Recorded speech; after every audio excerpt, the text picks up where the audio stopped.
Hello students, welcome to YouTube channel of Gyan Tripti college. हम BSc first year के ही paper first की next unit को कंटिन्यू करते हैं। आज उसका पहला लेक्चर होगा। हम बीएससी फर्स्ट ईयर के पेपर फर्स्ट की यूनिट थर्ड कर रहे हैं। जो यूनिट सेकंड थी वो वहाँ पर कंप्लीट होगी। अब हम थर्ड करते हैं। तो थर्ड यूनिट जो है वो है सेंटर ऑफ मास, यानी कि द्रव्यमान केंद्र। सेंटर ऑफ मास को हिंदी में क्या बोलते हैं? द्रव्यमान केंद्र। यूनिट का नाम भी यही है, आई थिंक।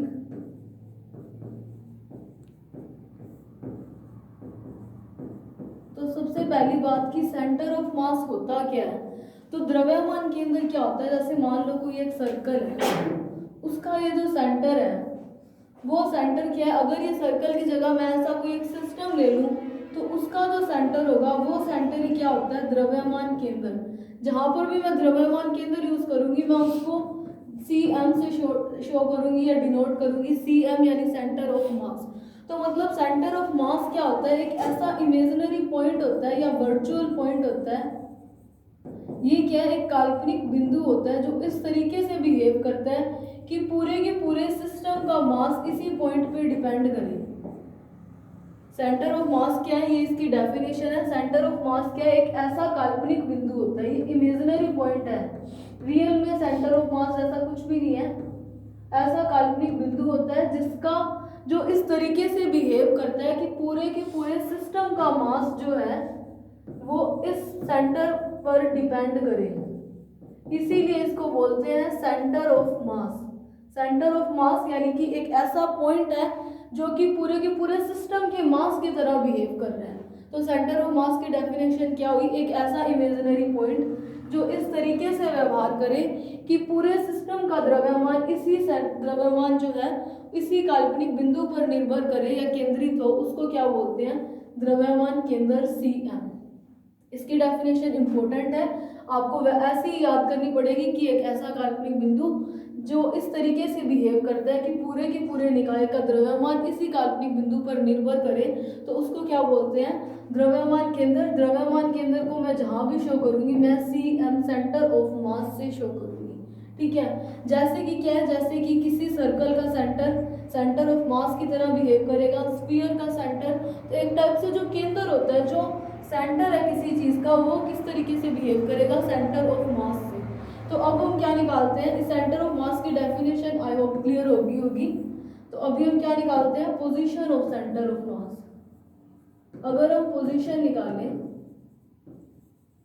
पोजीशन वेक्टर लिख दो चाहे तो।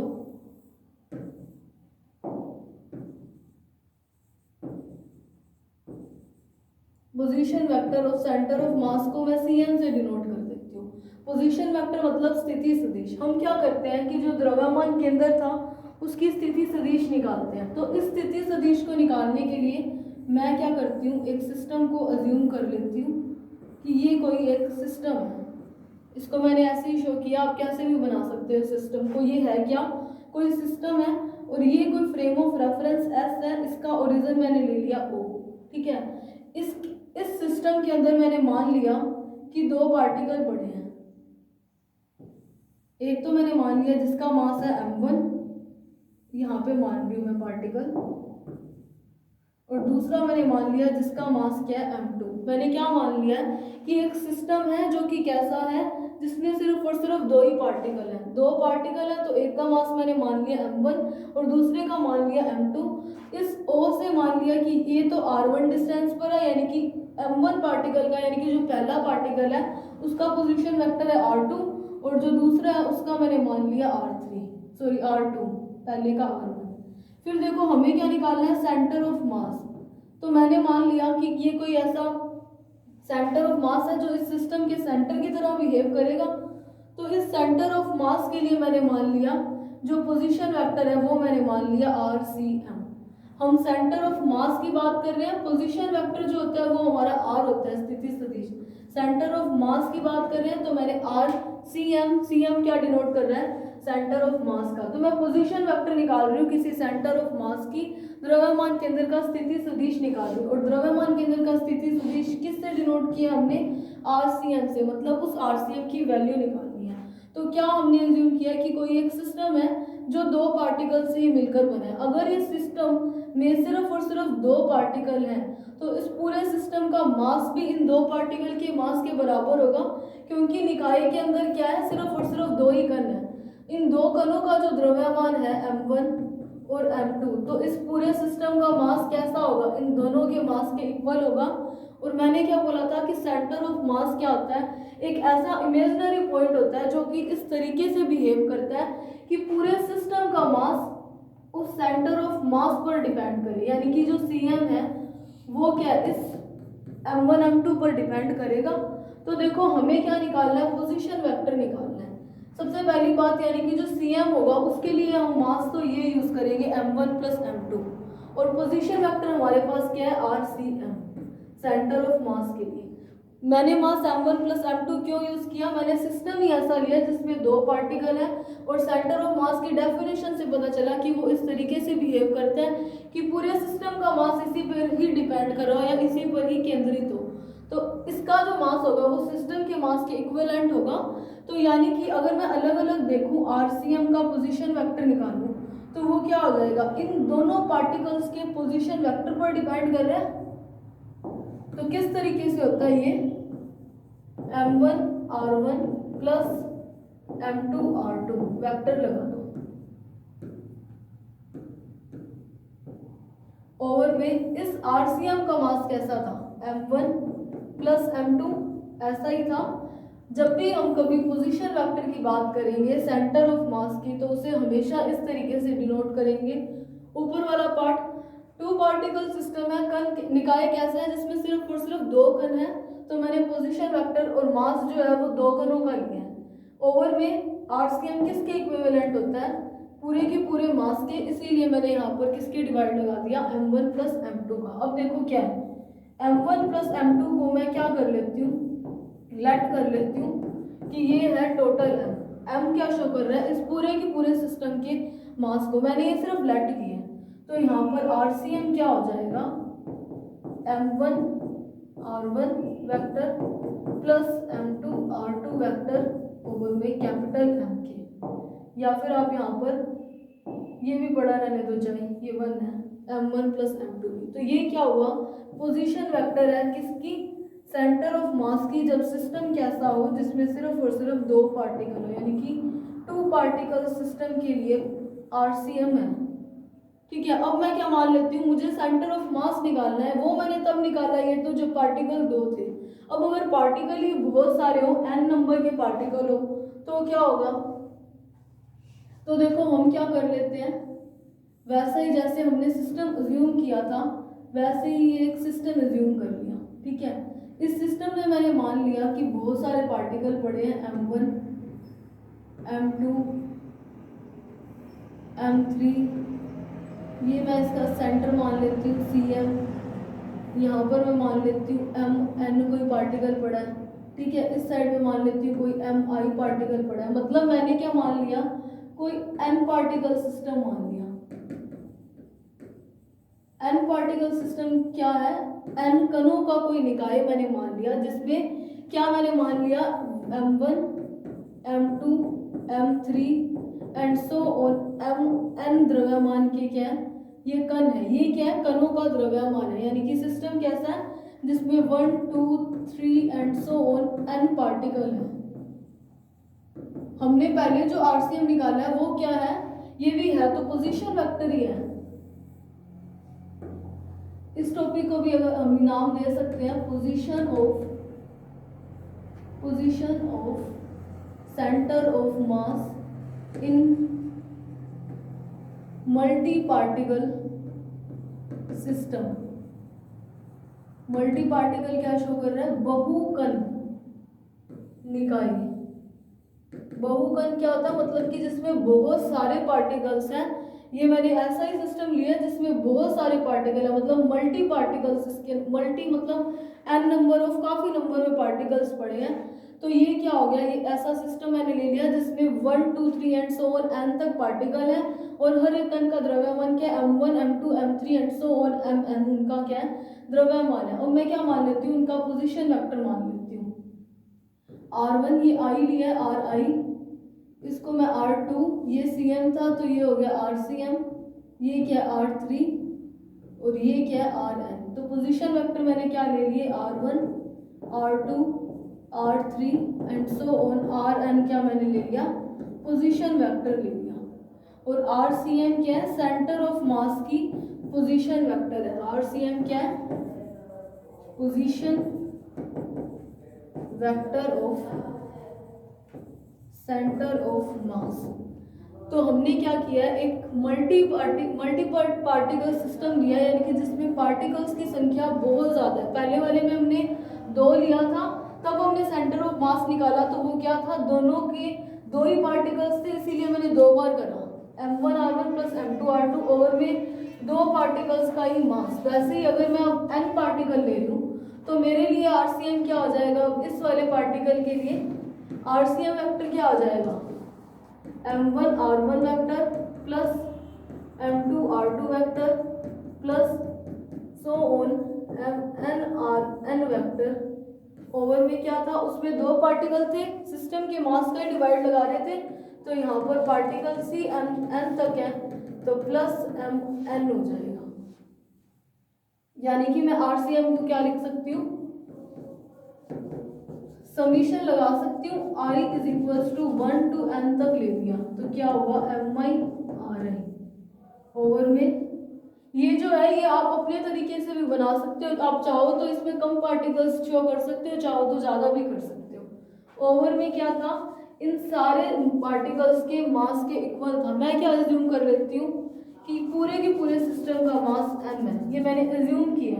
तो RCM को मैं क्या लिख सकती हूँ, वो किसके इक्वल है, summation of I is equals to 1 to n mi ri over में किसके इक्वल है, m के। यहाँ पे आप लिख सकते हो कि क्या लेट की है, m1 plus m2 and so on mn किसके इक्वल है, मास ऑफ पूरे के पूरे सिस्टम का जिसमें n नंबर ऑफ पार्टिकल्स हैं m का, तो वो क्या हो गया RCM।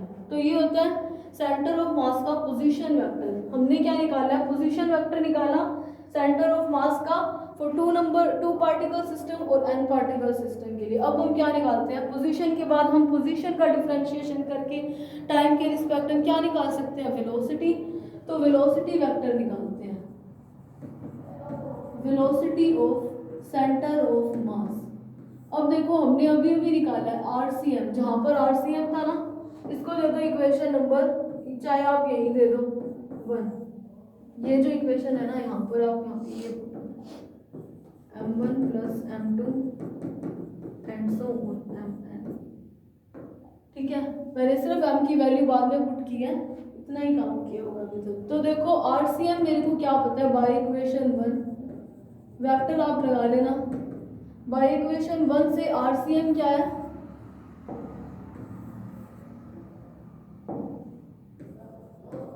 RCM vector is equals to m1 r1 vector plus m2 r2 vector plus and so on क्या है mn rn वेक्टर ओवर में m1 plus m2 plus m3 and so on क्या है mn तक जा रहे हैं। तो देखो आपको क्या निकालना है, वेलोसिटी निकालनी है किसकी, Cm की।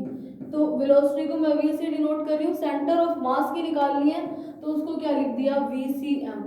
तो इससे दे दो, चलो यहाँ पर दो इक्वेशन नंबर 1, इक्वेशन 1। अब मुझे VCM निकालना है। VCM निकालने के लिए क्या कर सकती हूँ, इस इक्वेशन 1 का क्या कर देती हूँ, अवकलन कर देती हूँ बाय डिफरेंशिएटिंग इक्वेशन 1 किसके रिस्पेक्ट से, विद रिस्पेक्ट टू टाइम। तो मैंने t के रिस्पेक्ट इसका अवकलन कर दिया। अगर अवकलन किया तो यहाँ पर क्या बन जाएगा, d ओवर में dt, वो भी किसका, RCM का। तो इसका करेंगे फिर वैसे ही इसका भी करना पड़ेगा पूरे का। तो किस क्या आएगा यहाँ पर, m1 r1 plus m2 r2 and so on plus mn rn over में क्या था, m1 plus m2 and so on plus mn तक। अब देखो m1 m2 mn जो है ये मास है पार्टिकल का, और वो कैसा होता है, कांस्टेंट है। तो ये वाली टर्म तो बाहर आ जाएगी डायरेक्ट। मुझे किसका करना पड़ेगा, अब यहाँ पर भी मास सारे कॉन्स्टेंट्स हैं, तो क्या हो जाएगा यहाँ पर m dr1 ओवर में dt plus m2 dr2 over में dt प्लस सो ऑन, कहाँ तक, mn तक है, mn drn ओवर में dt ओवर में क्या आएगा पूरे के डिवाइड में m1 plus m2 and so on mn तक। और यहाँ पर ये किसके इक्वल है, VCM के। हमें यही निकालना है, वेलोसिटी निकालनी है। अब देखो यहाँ पर करूंगी dr1 ओवर में dt क्या हो जाएगा, dr1 ओवर में dt क्या हो जाएगा v1, सिमिलरली dr2 ओवर में dt क्या हो जाएगा v2 and so on drn over में dt क्या हो जाएगा vn, drn ओवर में dt क्या हो जाएगा vn। अगर पोजीशन का आप टाइम के रिस्पेक्ट में अवकलन कर रहे हो तो क्या आएगा वेलोसिटी। तो इन सारी की सारी वैल्यूज को मैं इसमें पुट करती हूँ, तो मेरे पास VCM क्या आएगा, VCM is equals to m1 v1 plus m2 v2 and so on plus mn vn, ये v है न्यू है, ओवर में क्या चल रहा है m1 plus m2 and so on mn। क्या किया है, सिर्फ और सिर्फ जो डिफरेंशिएशन थे इनकी वैल्यू पुट करी है, बाकी सारी इक्वेशन वैसी की वैसी पड़ी है। तो ये हो गया VCM। यहाँ से मैं VCM को क्या लिख सकती हूँ, इस पूरे के पूरे को तो मैं m लिख सकती हूँ कि मान लिया टोटल मास कितना है सिस्टम का m है।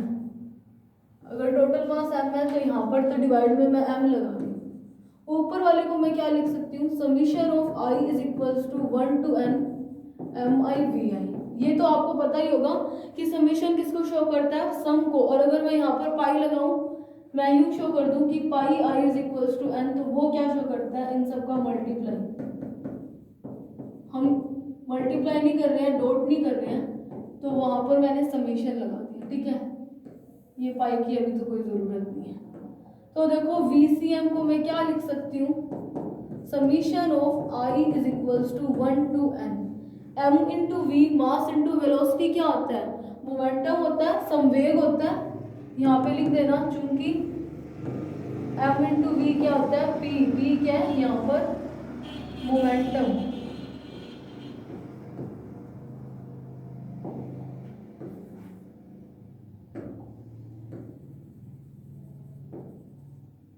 संवेग को शो कर, तो मैंने यहाँ पर क्या लिख दिया pi ओवर में m। और मैंने क्या मान लिया, pi क्या है, हर एक पार्टिकल का n नंबर तक क्या है मोमेंटम। तो मैंने मान लिया कि टोटल मोमेंटम क्या है p।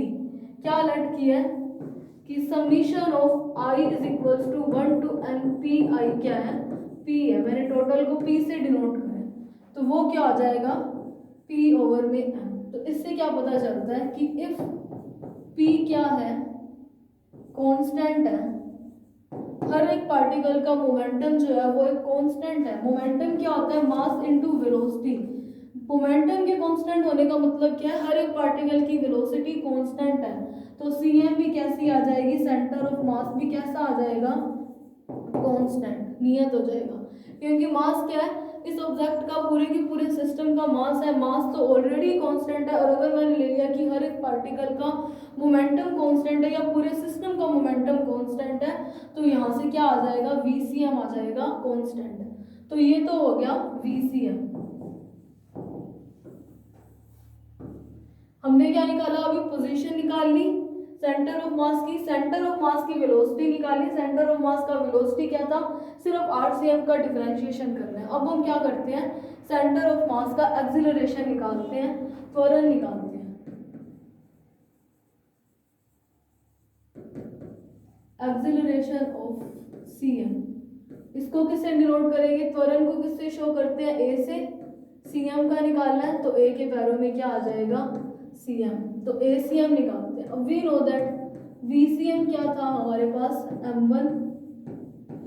हम क्या जानते हैं, VCM की वैल्यू हमें पता है, m1 v1 plus m2 v2 and so on plus क्या है mn vn। अगर n number of particle system है तो ये हो जाएगा m1 plus m2 and so on plus mn तक। एन पार्टिकल्स है तो एन तक ले लिया, ठीक है। अभी हमें क्या निकालना है, सीएम निकालना है, वो भी सीएम का सॉरी सेंटर ऑफ मास का क्या निकालना है, एक्सीलरेशन निकालना है, त्वरण सदिश निकालना है। तो इसे निकालने के लिए क्या करते हैं, इसको दे दो इक्वेशन नंबर 2, चलो 2 मत दो, इसको दे दो 2, इसको 3 दे दो। इक्वेशन नंबर 3, तो इस इक्वेशन 3 का क्या कर देते हैं, फिर से अवकलन कर देते हैं by differentiating equation 3 with respect to time. Time के रिस्पेक्ट क्या कर देते हैं, हम इस इक्वेशन का अवकलन कर देते हैं। अगर अवकलन करेंगे तो यहाँ पर क्या आ जाएगा, डी ओवर, ये लिखने का तरीका ध्यान रखना, वैसे तो आप डायरेक्ट भी लिख सकते हो, सीधा ए लिख दो, लेकिन इसको इसी तरीके से लिखो, क्योंकि अगर 2 मार्क्स में आता है तो थोड़ा सा तो ढंग से लिखा हो ना, इसीलिए। तो m1v1 plus m2v2 and so on mnvn over में m1 plus m2 plus m3 so on mn, इस पूरे का डिफरेंशिएशन।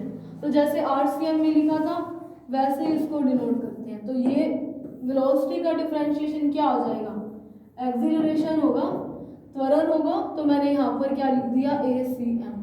CM वेलोसिटी थी तो मैंने एक्सीलरेशन भी CM वाला लिखा, तो क्या हो जाएगा, ये वाली टर्म फिर से कांस्टेंट, मास कांस्टेंट है, तो यहाँ क्या लिख सकते हैं, m1 dv1 ओवर में dt plus m2 dv2 over में dt and so on plus mn dvn over में dt, ओवर में क्या चल रहा है, पूरे के m1 plus m2 and so on, कहाँ तक, mn तक। तो यहाँ से जैसे उसमें था, अगर देखो dr1 ओवर में dt v1 आता है, तो dv1 ओवर में dt क्या हो जाएगा, a1। वेलोसिटी का करेंगे डिफरेंशिएशन तो क्या आएगा, एक्सीलरेशन। सिमिलरली dv2 ओवर में d2 को dt करेंगे तो क्या आ जाएगा, a2। तो vn का अगर मैं डिफरेंशिएशन कर रही हूँ तो क्या आ जाएगा, an। ये a के मल्टीप्लाई में नहीं है, ये a के फुट में है। तो ये सारी की सारी वैल्यूज जब इसमें पुट करते हैं अपने, तो यहाँ से क्या आ जाएगा, ACM आ जाएगा, एक्सीलरेशन आ जाएगा, ACM क्या आ जाएगा, m1a1 plus m2a2 and so on plus mnan over में m1 plus m2 and so on, कहाँ तक, mn तक। तो ACM क्या हो जाएगा, summation of I is equals to 1 to n MIAI, over में मैं टोटल मास को ले लेती हूँ m। तो देखो मास इंटू एक्सीलरेशन क्या होता है, फोर्स होता है, तो फोर्स क्या होता है, F इंटू m में ये होता है। तो ये वाली मैं यहाँ पर पुट करूँ तो यहाँ से क्या आ जाएगा, I is equals to 1 to n FI over में m। तो यहाँ पे मैं क्या पुट कर सकती हूँ, जैसे वहाँ पर मैंने mv बना था उसको मैंने p लिया था, फिर pi को मैंने सीधा p ले लिया था, समीशन हटा के टोटल मोमेंटम ये ले लिया, वैसे ही मैं fi को मैं f ले सकती हूँ ओवर में m। तो ये क्या हो गया, ACM, सेंटर ऑफ मास के लिए क्या निकाल दिया हमने, एक्सीलरेशन वेक्टर। तो देखो अगर इफ F जो है, फोर्स जो है वो सिस्टम पर 0 लग रहा है, अगर फोर्स काम नहीं कर रहा तो फोर्स क्या होता है, मास इनटू एक्सीलरेशन, या यहाँ से देखो फोर्स 0 है तो यहाँ से क्या पता चल रहा है, यहाँ से क्या पता चलेगा, देन ACM क्या हो जाएगा, 0 हो जाएगा, 0 ही हो जाएगा यहाँ से। तो इसका मतलब क्या है, VCM कैसा है, कांस्टेंट। ये बिल्कुल सिंपल था, सिर्फ और सिर्फ RCM की वैल्यू से डिफरेंशिएशन करके वेलोसिटी और एक्सीलरेशन निकाला था सेंटर ऑफ मास का। तो ये हो गया force acceleration of centre of mass. अब निकालते हैं kinetic energy of particle of system, यानी कि किसी कण निकाय की गतिज ऊर्जा। Kinetic energy of system of particle.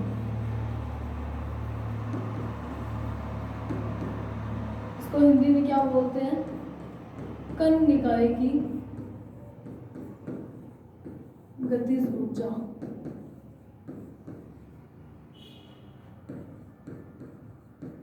तो हमें एक सिस्टम की काइनेटिक एनर्जी निकालनी है।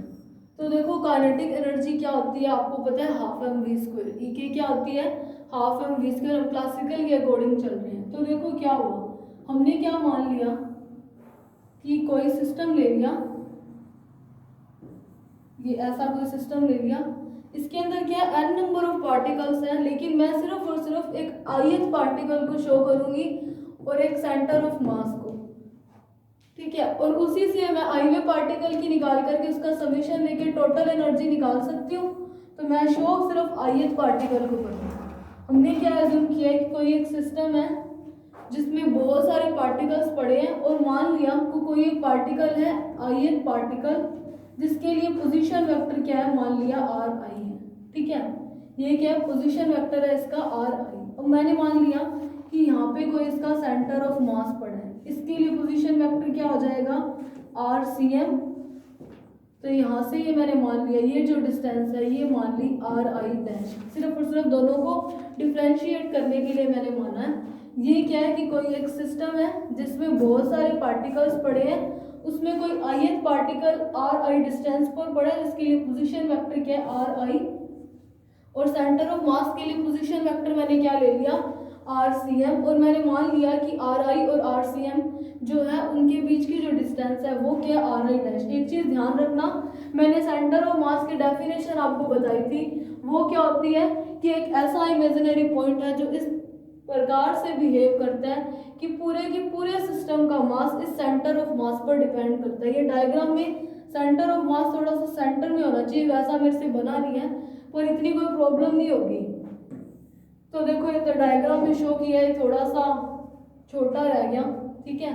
तो ये जो सेंटर ऑफ मास है इसके हर साइड सिमेट्री होती है। सिमेट्री यानी कि जैसे मैं ऐसा लूँ सर्कल, ये उसका CM मैंने मान लिया, तो इसके सारे साइड क्या सिमेट्री है, यानी कि जितनी डिस्टेंस ये है उतनी ही डिस्टेंस पे ये वाली सर्कमफेरेंस पे ये कोई पॉइंट होएगा परिधि पर, यानी कि दो जो पार्टिकल्स अगर इसमें पड़े हैं तो वो सेम डिस्टेंस पर पड़े हैं। यहाँ से डिस्टेंस और यहाँ से डिस्टेंस सेम है, लेकिन क्या डायरेक्शन अपोजिट है। तो जो पार्टिकल्स होंगे वो अपना इफेक्ट क्या खत्म कर देंगे। कैसे, देखो यहाँ पे कोई पार्टिकल पड़े हैं और ये इधर पड़े हैं, ये क्या है सेंटर ऑफ मास, ये इस पे फोर्स लगा रहा है मान लो F, ये वाला भी इस पे फोर्स लगा रहा है सेम ही अमाउंट का, यानी कि उतना ही फोर्स लगा रहा है लेकिन अपोजिट डायरेक्शन में। तो एक दूसरे के इफेक्ट क्या कर देंगे, कैंसिल कर देंगे, यानी कि इसको बोलते हैं सेंटर ऑफ मास के हर साइड सिमेट्री होना। ये मैंने इसलिए बताया क्योंकि आगे जो डेरिवेशन करेंगे उसमें यूज होगा। तो हमने क्या लिया है कि कोई एक सिस्टम लिया है जिसमें n नंबर ऑफ पार्टिकल्स हैं और कोई ith पार्टिकल है जिसके लिए पोजीशन वेक्टर है r i और सेंटर ऑफ मास के लिए क्या है r c है। और मैंने क्या मान लिया, पोजीशन वेक्टर r i है तो इसकी वेलोसिटी मैंने मान ली v i। अगर मैं निकालूं e के i यानी कि इस आईवे कण की गतिज ऊर्जा, हम काइनेटिक एनर्जी निकाल रहे हैं, तो आईवे कण की गतिज ऊर्जा देखो वेलोसिटी कब आएगी, जब उसके ऊपर कोई फोर्स काम कर रहा है तभी आती है वेलोसिटी। तो मान लिया कि किसी फोर्स के कारण इसकी जो आईवे पार्टिकल है उसकी वेलोसिटी हो गई v i। तो देखो, तो मैं इसकी काइनेटिक एनर्जी को क्या लिख सकती हूँ, हाफ मास मैंने आईवे पार्टिकल का मान लिया m i इंटू वेलोसिटी हमने क्या लिया है v i स्क्वायर। ये मैंने सिर्फ आईवे पार्टिकल की ली है। मुझे क्या निकालनी है, इस पूरे सिस्टम की एनर्जी निकालनी है। पूरे सिस्टम की एनर्जी मैंने क्या मान ली, ई के मान ली। तो मुझे n पार्टिकल्स है, अगर मुझे ई के निकालनी है तो मैं उसको यूँ लिख सकती हूँ, I is equals to 1 to n तक जारी है, तो एनर्जी को मैं ये लिख सकती हूँ ई के आई। कर सकते हैं ना ऐसे डिनोट, तो मैंने इस तरीके से इसको डिनोट कर दिया। तो यहाँ से इसको दे दो इक्वेशन नंबर 1, इसको दे दो इक्वेशन नंबर 2। तो यहाँ से मैं ई के को क्या लिख सकती हूँ, या फिर इसको अभी मत दो इक्वेशन 2, चलो रहने दो। तो यहाँ पे क्या करते हैं, by using equation number 1 into 2, समीकरण 2 में इक्वेशन 1 से ई के आई की वैल्यू पुट करते हैं। तो ई के क्या हो जाएगा, summation of I is equals to 1 to n half of M I V I का स्क्वायर। ये है, इसको मैं यूँ लिख सकती हूँ, summation of I is equals to 1 to n half M I V I dot V I.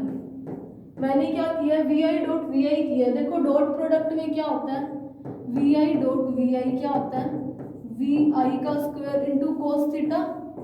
Dot product में कोस थीटा आता है, वी आई है, दोनों ही वी आई है, तो बीच का एंगल क्या हो जाएगा, थीटा क्या हो जाएगा 0 डिग्री। थीटा 0 डिग्री है तो cos 0 की वैल्यू क्या हो जाएगी 1। cos 0 की वैल्यू 1 होने से वी आई स्क्वायर क्या आ जाएगा, वी आई डॉट वी आई। तो मैंने यहाँ पर क्या है, वी आई डॉट वी आई लिख दिया। कोई प्रॉब्लम तो नहीं होगी इसमें, क्योंकि cos थीटा है 0, सॉरी cos थीटा की वैल्यू है 1, क्योंकि थीटा की वैल्यू क्या है 0।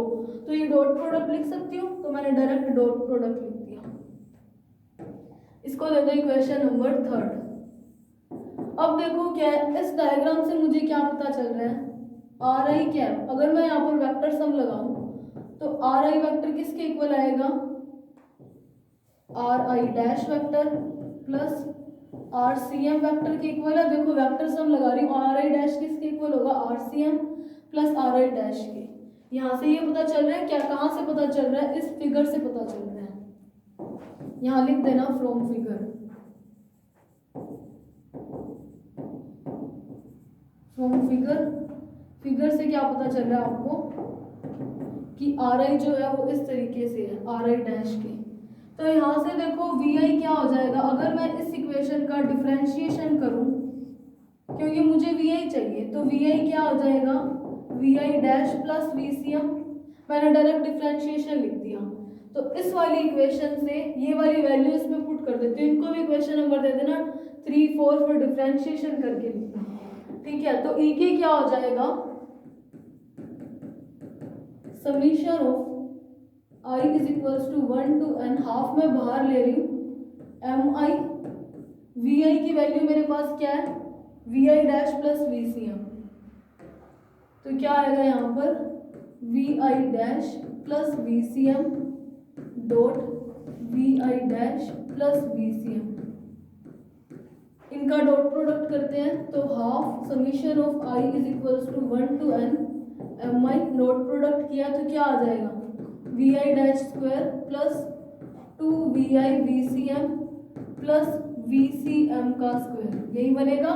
इन दोनों का मल्टीप्लाई करेंगे तो यहाँ से क्या बना, हाफ। मैं इसको हाफ को और समीशन वाले को अंदर ले लेती हूँ, तो यहाँ से क्या बना, देखो इसके साथ मल्टीप्लाई होगा, तो summation of I is equals to 1 to n half M I V I dash का स्क्वायर, ये काइनेटिक एनर्जी बन गई, plus summation of I is equals to 1 to n।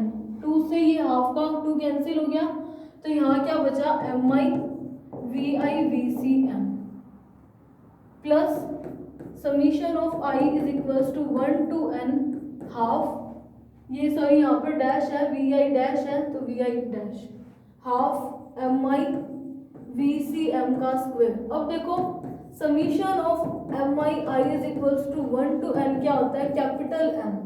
यही था सिस्टम का मास। तो मैं इस वाली टर्म को क्या लिख सकती हूँ, half M V C M का स्क्वायर, जो कि क्या हो जाएगा, ई सी एम हो जाएगी, सेंटर ऑफ मास की एनर्जी हो जाएगी। तो एक टर्म तो मैंने यहाँ पर डायरेक्ट लिख सकती हूँ ई सी एम। अब प्लस ये वी आई डैश है, तो मैं इसको लिख सकती हूँ ई के डैश या ई आई डैश लिख दो, या फिर इसको ई के आई डैश लिख दो, ये लिख सकते हैं। या मैं आई हटा ही देती हूँ, सिर्फ डैश वाले की एनर्जी है, मैंने ये पुट कर दिया, ये भी एनर्जी बन रही है डैश वाले टर्म की।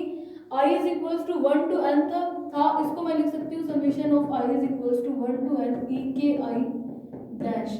तो मैंने इस समीशन को हटा के इसको डायरेक्ट क्या लिख दिया, ई के डैश, डैश वाले की एनर्जी मैंने लिख दी। अब देखो प्लस वीसीएम तो कैसा है, कांस्टेंट है, वीसीएम को मैंने बाहर रहने दिया। Summation of I is equals to 1 to n M I. इस वी आई डैश को क्या लिख सकते हो, डी ओवर में D T R I dash.